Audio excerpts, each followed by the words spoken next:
दोस्तों, अभी हमें सॉल्व करना है एक trigonometric problem. If cos theta is equal to 12/13, theta is greater than 0 and less than π/2, तो हमें निकालना है इस फंक्शन की value sine square theta minus cos square theta upon 2 sine theta into cos theta into 1/tan square theta. दोस्तों, इसे solve करने से पहले आपको याद दिला दे कि हमारे इस चैनल को सब्सक्राइब करना मत भूलिए, क्योंकि इस चैनल पे क्लास फर्स्ट से लेकर क्लास 12 तक मैथमेटिक्स के हर प्रॉब्लम का सॉल्यूशन हम दे रहे हैं, और हर सॉल्यूशन के लिए 3 वीडियोस यहाँ पे हम देंगे, जिसमें से एक रहेगा फास्ट ट्रैक आंसर, दूसरा रहेगा इंग्लिश एक्सप्लेनेशन और तीसरा रहेगा हिंदी एक्सप्लेनेशन। तो दोस्तों, सब्सक्राइब जरूर कीजिए। दोस्तों, अब यहाँ पे हमें दिया गया है cos थीटा, जिसकी वैल्यू है 12/13, और एक कंडीशन दी गई है theta is greater than 0 less than π/2। इसका मतलब थीटा 0 से बड़ा है 90 डिग्री, यानी π/2 से छोटा है। इसका मतलब थीटा फर्स्ट क्वाड्रेंट में है, और हमें वैल्यू निकालना है sine square theta minus cos square theta upon 2 sine theta into cos theta into 1/tan square theta. तो दोस्तों, इसकी वैल्यू निकालने के लिए पहले हमें साइन थीटा निकालना है, कॉस थीटा निकालना है और टैन थीटा निकालना है, वो भी जो गिवन कॉस थीटा है उसका यूज करके। चलो देखते हैं सॉल्यूशन।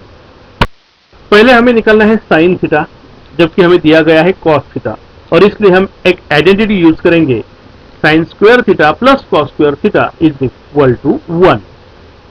अभी इस आइडेंटिटी में हमें निकालना है साइन थीटा, इसलिए कॉस स्क्वायर थीटा जो सेकंड टर्म है इसे हमें शिफ्ट करेंगे राइट हैंड साइड में, तो हमें मिलेगा sine square theta is equal to 1 minus cos square theta.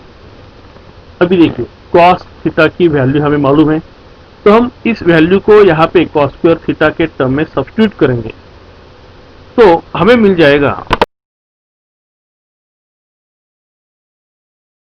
Sign square theta is equal to 1 minus bracket में कॉस थीटा की वैल्यू 12/13 ब्रैकेट का स्क्वायर, जैसे कि यहाँ पे हमें कॉस स्क्वायर थीटा टर्म है इसलिए ब्रैकेट का स्क्वायर। अब इस ब्रैकेट के स्क्वायर को अगर हम सॉल्व करते हैं तो हमें मिलेगी next step, sine square theta is equal to 1 minus, देखिए अभी ब्रैकेट का स्क्वायर 12 स्क्वायर 144 अपॉन 13 स्क्वायर 169। इसे सिंप्लीफाई करेंगे तो हमें मिलेगा sine square theta is equal to, cross multiply करेंगे तो 169 into 1 that is 169 minus 144, 169 minus 144 यानी 25 अपॉन 169। ये आ गई साइन स्क्वायर थीटा की वैल्यू। अभी अगर हम दोनों साइड स्क्वायर रूट लेते हैं तो हमें मिलेगा sine theta is equal to 5/13, 25 का स्क्वायर रूट 5 और 169 का स्क्वायर रूट 13। अभी सवाल यह है कि ये पॉजिटिव होगा कि निगेटिव, क्योंकि हमने स्क्वायर रूट लिया है, ये प्लस भी हो सकता है माइनस भी, लेकिन हमें यहाँ पे कंडीशन दी गई है since theta is greater than 0 and less than π/2, that means the point lies in the first quadrant. इसका मतलब थीटा या फिर वो पॉइंट जो टर्मिनल आर्म के ऊपर है वो पॉइंट फर्स्ट क्वाड्रेंट में है। अगर फर्स्ट क्वाड्रेंट में है तो हमें मालूम है फर्स्ट क्वाड्रेंट में एक्स और वाई दोनों कोऑर्डिनेट्स पॉजिटिव होते हैं। इसका मतलब कॉस थीटा भी पॉजिटिव है और साइन थीटा भी पॉजिटिव ही रहेगा। तो यहाँ पे इसलिए साइन थीटा की वैल्यू हमने ली है पॉजिटिव 5/13। अभी हमें निकालना है tan थीटा, और हमें tan थीटा का फॉर्मूला मालूम है sine theta upon cos theta. अभी हमारे पास साइन थीटा भी है, हमारे पास कॉस थीटा भी है। अगर हम दोनों वैल्यू को सब्स्टिट्यूट करेंगे तो साइन थीटा की वैल्यू है 5/13, कॉस थीटा की वैल्यू है 12/13। दोनों का डिनोमिनेटर 13 सेम है, इसलिए वो डिलीट हो जाएगा, डिवाइड हो जाएगा, कैंसिल हो जाएगा, और हमें tan थीटा की वैल्यू मिलेगी 5/12। अभी देखिए हमारे पास साइन थीटा मिल गया है 5/13, कॉस थीटा हमें मालूम है 12/13, और tan थीटा हमें मिला है 5/12। ये भी पॉजिटिव है क्योंकि साइन कॉस दोनों पॉजिटिव है। तो अभी हमें वैल्यू निकालना है जो हमें रिक्वायर्ड फंक्शन है उसकी। अभी देखिए रिक्वायर्ड फंक्शन है sine square theta minus cos square theta upon 2 sine theta into cos theta into 1 upon ten square theta. अभी यहाँ पे हर टर्म में हमें जो वैल्यूज हमने निकाली है साइन थीटा कॉस थीटा और टेन थीटा के, उन्हें सब्स्टिट्यूट करना है।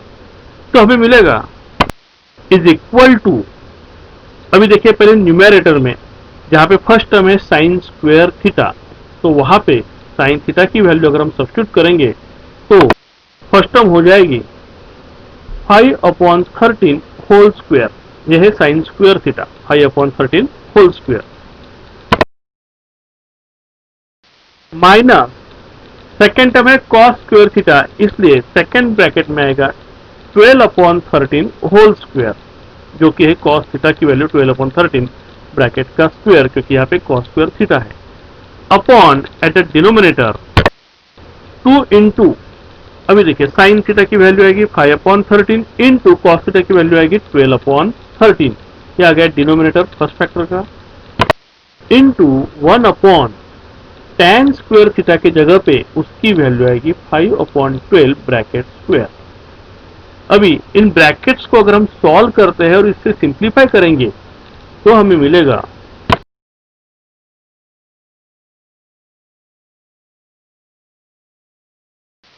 इज इक्वल टू, न्यूमेरेटर में अगर हम सॉल्व करेंगे तो न्यूमेरेटर में जो डिनोमिनेटर आ रहा है 169 13 इंटू 13, वही डिनोमिनेटर हमें डिनोमिनेटर में भी मिल रहा है, और वो दोनों एक दूसरे को डिवाइड होकर कैंसिल हो जाएंगे, और हमें जो आंसर मिलेगा वो है minus 119 at the numerator upon 120 at the denominator, ये फर्स्ट फैक्टर का है, इनटू सेकंड फैक्टर को हम सिंप्लीफाई करेंगे तो हमें मिलेगा 144 अपॉन 25।